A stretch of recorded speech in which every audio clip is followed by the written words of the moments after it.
Anger spills onto the streets of Athens as police clash with thousands of people demonstrating against more budget cuts, which are aimed at fending off a financial disaster. It's 6 a.m, Thursday, October the 6th. Good morning, everyone. I'm Ron Wilson. And I'm Tim Webster. Welcome to 10's Early News. Also this morning, Qantas staff who choose to go on strike tomorrow will get extra security after the airline claimed its senior executives received death threats. In sport, a 6 will win it. The South Australian Redbacks belted out of the Champions League on the final delivery of the game.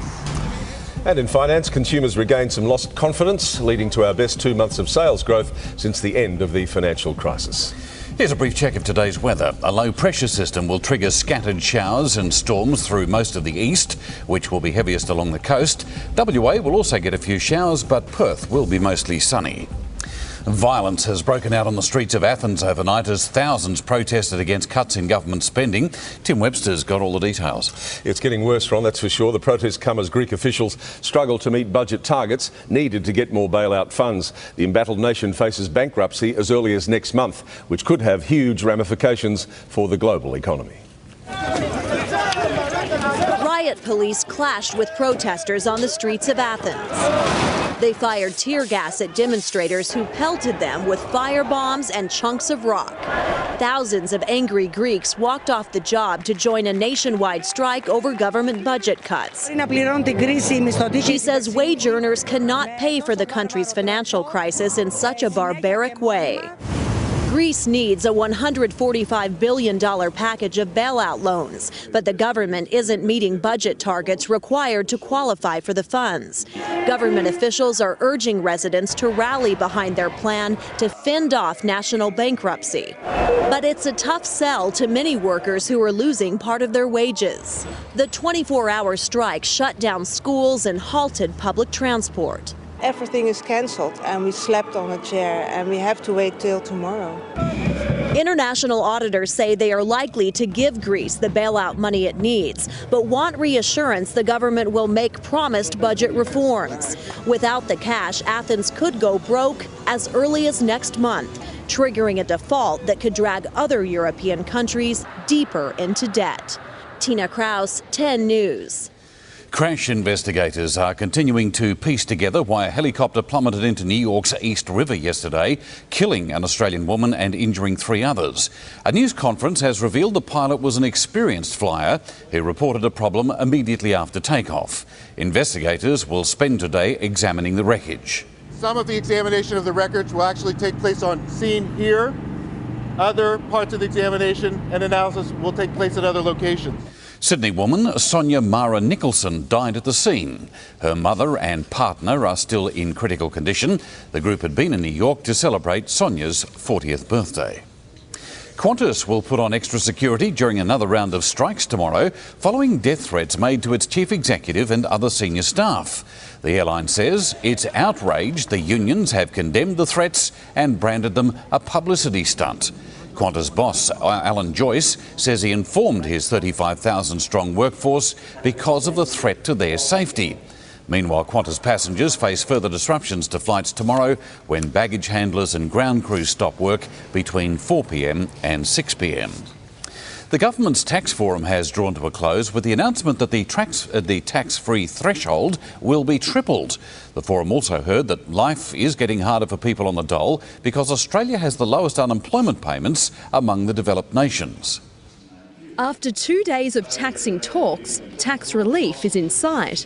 The government's announced it will lift the tax-free threshold to $21,000, but there's a catch. Of course, that timetable can only be met when we think it is affordable to do it. Advocates for the poor would like to see more targeted help as the gap between high and low income earners deepens. The nature of a tax-free threshold is it benefits everybody, including people on high incomes. Wayne Swan also announced a review into harmonising state taxes and a business tax working group to propose changes to the corporate system.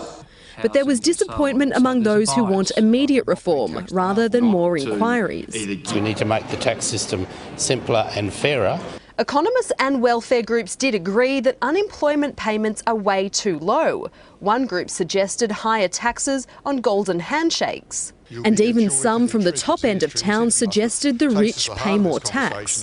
The top 15% of taxpayers, they should carry 15% more burden than they're currently doing at the moment. The GST wasn't up for discussion at the forum, but Tony Abbott was forced to distance himself from comments by one of his MPs that fresh food should be taxed. It's just a view from a backbencher.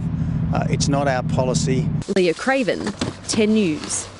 Meanwhile, Tax Forum architect Rob Oakeshott says some real outcomes did come out of the two-day summit in Canberra, despite the opposition slamming it as a waste of time. He told the ABC the tripling of the tax-free threshold was a significant reform, despite criticism that without a date, it's just a promise and not an outcome. We've obviously got to get a timeline around it, and we'll be doing what we can to push on that. But if this is sometime soon, that is a very real outcome that affects a lot of people. The independent MP says the government is better off than it was 48 hours ago, with the forum being a step in the right direction to achieving fundamental tax reform. The United Nations has warned that up to 750,000 people could die in the drought-stricken Horn of Africa in the coming months without increased humanitarian aid. Australians have been urged to dig deep, and the government will match donations. Whether you support World Vision, whether you support Caritas, Oxfam, CARE, any of those, you stick $1 in, the government sticks in $1 as well.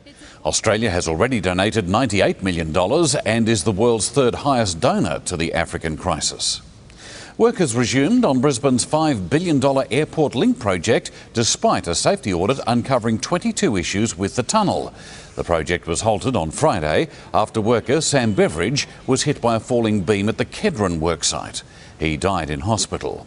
The death prompted a full safety audit of the project after concerns from the union.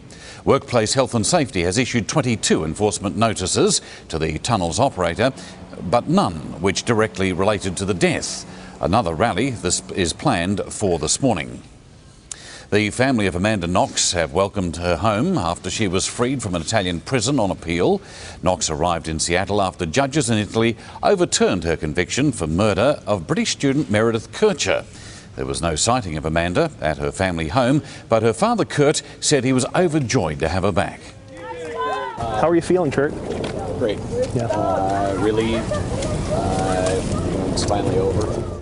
Amanda Knox spent 4 years in prison. To AFL, and it's set to be an emotional night at Geelong's Best and Fairest, with Cameron Ling to attend his last event as a player. The Premiership captain has hung up his boots after a decorated 12-year career with the Cats. Cameron Ling's been the heart and soul of Geelong's most successful era, but after 246 games, a Best and Fairest All-Australian and 3 premierships, the last as captain, the Cats' favourite son says it's the perfect time to bow out. I've had 12 years at Geelong and just loved every single minute of it. It's been a home to me. It's the club I barracked for as a little kid growing up in Geelong and coming to watch the team run around on this ground. Speculation continues over the futures of Brad Ottens, Darren Milburn and David Wojcinski, but all could be made clearer at tonight's Best and Fairest. Barry Hall appears happy with his decision to hang up the boots. GWS has admitted it's unlikely he'll become a giant. I think that Barry might be actually just looking at a boxing career. I think he just probably at the moment may feel that is something that he hasn't done yet that he probably may be looking at. And Mick Malthouse took time out from his book tour to endorse former assistant Scott Watters for St Kilda's senior role. Now in Scott Watters' case, I think he's ready. No different like with Guy McKinnon. I reckon I'm on the money with Guy McKinnon. I reckon he's going to be a fabulous coach. Jeremy Arnold, 10 News. Dragons forward Beau Scott has been added to Australia's Four Nations squad, with Manly's Glenn Stewart withdrawing on compassionate grounds. Meantime, the West Tigers have revealed they didn't release Tim Moulton from his contract to join the Dragons next season. The 23-year-old has reportedly signed contracts with both clubs, but would prefer to stay with the Tigers. The NRL is set to step in to resolve the issue. An agonising last ball 6 has seen the Redbacks eliminated from the Champions League 2020 tournament in India. Chasing 215 for victory, the Royal Challengers looked dead. Thanks to a 5-wicket haul from Sean Tate, they needed a 6 from Daniel Christian's final delivery to cause the upset. You could not ask for more. Here it is. He connects. That ball's travelling. It is travelling. It is into the stands. Yeah, just amazing. The Challengers now meet the Blues in the semi-finals, while the Redbacks were left heartbroken. Earlier, South Australian batsman Daniel Harris scored an unbeaten 108 from 61 balls. More on finance now with Tim Webster and, well, a rather welcome boost to the economy. Yeah, some good news finally, yeah. The latest retail figures reveal we've had our best 2 months of sales growth since the end of the global financial crisis. Retail sales went up by 0.6% in July and August. The revival in consumer spending had us shelling out on food and on restaurants, as well as household goods. Wasn't good for the entire sector, though. In retail, with sales down at the department stores and clothing chains, economists believe consumer spending could continue to increase if householders start to expect interest rate cuts. The federal government's jobs forum will begin today in Canberra, with unions calling for assistance for workers in the struggling manufacturing sector. The summit will be opened by the Prime Minister, Julia Gillard, and her Treasurer, Wayne Swan, fresh from the 2-day tax forum. Unions will be pushing for the government to wind back skilled migration and for laws that name and shame companies that don't use Australian products for big projects. About 100 participants will look at drivers of jobs growth, as well as examining manufacturing over the next few years. Now, the figures: US stocks are trading slightly higher this morning after flip-flopping on either side of that break-even line. The Dow Jones is up just over 13 points, with the Nasdaq up by just under 1%. Across to Europe, and the main markets were higher in midday trading. London rose 3.19%. Germany's DAX gained nearly 5%. Over to Asia, the Nikkei closed down 0.86%, and Hong Kong's Hang Seng was lower by 571 points. Commodities: and oil is higher this morning, trading at $79.22 a barrel. Gold also up by about 1.5%. And to the currency crosses, one Aussie dollar will buy you 96 US cents, 72 euro cents. Our market closed in positive territory yesterday, with the SPY currently pointing to a positive start to the day.